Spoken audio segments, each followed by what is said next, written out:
dalam segala hal. Janjinya tak berubah, apa yang sudah difirmankan terjadi saat kita percaya. Meskipun 1000 tangan manusia menarikmu jatuh, namun Tuhan yang bela, tangannya sanggup membuatmu naik ke gunung. Percayalah, Tuhan yang bela.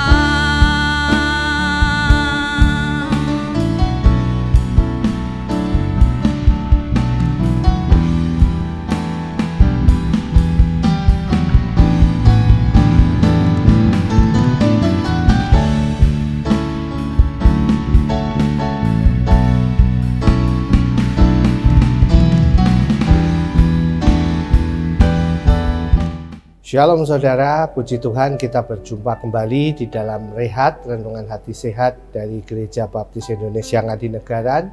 Saudara, di akhir pekan yang istimewa ini, mari kita merenungkan firman Tuhan. Dan sebelumnya saya ajak saudara untuk kita berdoa terlebih dahulu. Tuhan yang kami sembah, di dalam nama Tuhan kami Yesus Kristus, kami mengucap syukur untuk kesempatan yang Tuhan berikan pada hari ini. Di pagi hari ini Tuhan, kami boleh bersama-sama untuk berjumpa dengan Engkau, merenungkan firman-Mu ya Tuhan. Biarlah setiap firman yang kami renungkan hari ini boleh menjadi pedoman dalam kehidupan kami, menguatkan iman setiap kami ya Tuhan, sehingga semakin hari hidup kami boleh seturut dengan kehendak-Mu saja. Juga urapi hamba-Mu dalam menyampaikan, kiranya Tuhan Roh-Mu yang kudus senantiasa menyertai dan membimbing hamba-Mu, sehingga apa yang kita sampaikan pada hari ini ya Tuhan boleh seturut dengan kehendak-Mu saja. Terima kasih ya Tuhan. Di dalam satu nama Tuhan kami Yesus Kristus kami ucap syukur dan berdoa. Amin. Ya, shalom saudara. Hari ini saya akan ajak saudara untuk merenungkan firman Tuhan dengan tema menjadi pribadi yang rendah hati. Bacaan kita diambil dari Yakobus 4 ayat yang ke-6. Mari buka Alkitab saudara dan saya akan bacakan bagi saudara. Yakobus 4 ayat yang ke-6. Tetapi kasih karunia yang dianugerahkannya kepada kita lebih besar daripada itu. Karena itu ia katakan, Allah menentang orang-orang yang congkak, tapi mengasihani orang yang rendah hati. Demikianlah sabda Tuhan. Ya, saudara terkasih dalam Kristus, kalau di dalam perjanjian lama, gagasan tentang keadilan Allah itu seringkali dibicarakan memang tidak terlepas dari kasih Allah itu sendiri. Misalnya di dalam peristiwa penghukuman manusia di zaman Nuh. Ya, di situ kita bisa belajar ada kecemburuan Allah yang luar biasa dan juga keadilan Allah yang membuat ia akhirnya menghukum manusia saat manusia itu hidup di dalam dosa. Namun di dalam keadilannya, kasih Allah kita lihat tetap nyata saudara. Itulah sebabnya Allah masih menyelamatkan Nuh dan keluarganya, bahkan membangun perjanjian yang baru dengan mereka. Nah, kerangka yang sama nampaknya ada juga di dalam pemikiran Yakobus saat ia membicarakan mengenai pribadi Allah yang pencemburu. Namun di sisi yang lain, Yakobus kita lihat juga menunjukkan bahwa Allah juga adalah pribadi yang penuh kasih. Di ayat yang kita baca tadi, Yakobus menegaskan bahwa kasih Allah itu lebih besar daripada kecemburuan dan kemarahannya terhadap dosa manusia. Di sini maksudnya tentu saja Allah itu lebih suka melihat manusia bertobat ketimbang melihat manusia dibinasakan sebagai hukuman dari dosa-dosa mereka. Itulah sebabnya saudara, Allah memberikan kesempatan kepada manusia untuk luput dari penghukuman Allah. Dikatakan dengan jelas saudara, bahwa Allah akan mengasihani atau mengampuni orang-orang yang rendah hati. Pertanyaannya sekarang, siapakah yang dimaksudkan dengan orang-orang yang rendah hati ini? Ya, tentu yang Yakobus maksudkan dengan orang-orang yang rendah hati adalah orang-orang yang mau mengakui segala dosa-dosanya di hadapan Tuhan dan bertobat. Dan juga orang-orang yang seperti ini, mereka akan mendapatkan kasih dari Tuhan, saudara. Di sisi lain, orang-orang yang congkak, yang menganggap diri benar dan merasa tidak membutuhkan pertobatan, mereka akan berhadapan dengan penghukuman Tuhan.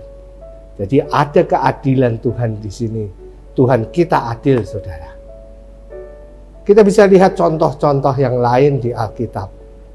Mungkin saudara ingat dengan perumpamaan yang Tuhan Yesus ceritakan mengenai dua orang yang datang menghadap Tuhan, yakni dikisahkan seorang Farisi dan juga seorang pemungut cukai. Seorang Farisi datang dengan kecongkakan dan merasa bahwa dirinya adalah yang tidak membutuhkan pengampunan, sementara seorang pemungut cukai datang dengan kesadaran bahwa dirinya adalah orang yang berdosa dan yang justru dinilai sebagai orang benar. Kita lihat saudara, adalah sang pemungut cukai.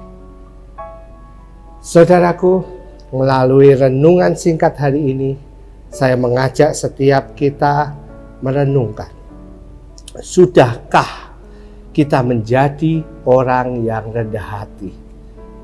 Ataukah sebaliknya, kita seringkali masih merasa tinggi hati, merasa diri kita sebagai orang yang paling benar, sehingga sikap tinggi hati itu juga muncul saat kita menghadap Tuhan.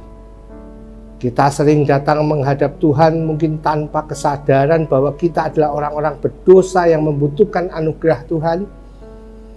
Kita sering menghadap Tuhan dengan segala kecongkakan kita, bahkan dengan perasaan atau sikap bahwa kita lebih baik dibanding dengan orang lain. Saudaraku, melalui pesan Yakobus hari ini, Tuhan mengingatkan kepada setiap kita bahwa kesombongan itu adalah sikap yang dibenci Tuhan. Namun, kerendahan hati dan tahu diri adalah sikap yang disukai oleh Tuhan. Jadi pastikanlah kita menjadi orang-orang Kristen yang memilih yang benar, yang diperkenankan oleh Tuhan. Jadilah pengikut Kristus yang memiliki karakter rendah hati. Amsal 18 ayat 12 menyatakan, tinggi hati mendahului kehancuran, tetapi kerendahan hati mendahului kehormatan. Tuhan Yesus memberkati saudara. Mari kita berdoa. Tuhan, kami mengucap syukur buat hari ini kami boleh diingatkan untuk kami menjadi pengikut-pengikut-Mu yang hidup berkenan di hadapan-Mu ya Tuhan. Berikanlah kami kerendahan hati. Tolonglah kami. Kami tahu daging kami lemah ya Tuhan. Tapi Roh-Mu yang kudus akan menolong, menguatkan setiap kami. Sehingga kami mampu memiliki kerendahan hati. Sehingga hidup kami boleh berkenan di hadapan-Mu saja Tuhan. Terima kasih ya Tuhan. Di dalam satu nama Tuhan kami Yesus Kristus, kami ucap syukur dan berdoa. Amin.